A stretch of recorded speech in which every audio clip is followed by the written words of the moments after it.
Hi అండి. కొర్రల పాయసం చేస్తున్నా. సాబుదాను ఒక అరగంట ముందు నానబెట్టుకోవాలి. సాబుదాను కొర్రలు.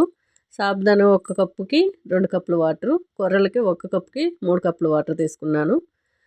కుక్కర్లో వేసుకొని అన్నీ కూడా కొబ్బరి ముక్కలు, పచ్చి కొబ్బరి ముక్కలు వేసి ఫస్ట్ హైలో పెట్టి 1 కేజీ వచ్చినాక సిమ్లో పెట్టి 2 విజిల్లు వస్తే సరిపోతుంది.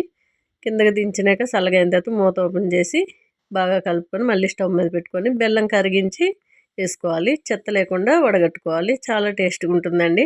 మీకు కావాలంటే కిందకి దించిన తర్వాత మిల్క్ కూడా యాడ్ చేసుకోవచ్చు. నేనైతే మిల్క్ వేసుకోలేదు. పాల మిగడ వేడి చేసుకున్నాను. దాంట్లోని ఈ కొర్రలు ఉడికినవన్నీ కూడా వేసేసి బాగా కలిపేసుకున్నాను. చాలా టేస్టీ కొర్రల పాయసం అండి. యాలకుల పొడి వేసుకున్నాను, ఇలాచీ పౌడరు, అంతేనండి. మీకు కావాలంటే కాజు బాదం నెయ్యి కూడా ఎక్కువగా వేసుకోవచ్చు. లేదు అనుకుంటే పాలు కూడా యాడ్ చేసుకోవచ్చు. చాలా బాగుంటుంది. మా ఇంట్లో ఇలాగే తింటారండి. చాలా టేస్ట్గా ఉందండి.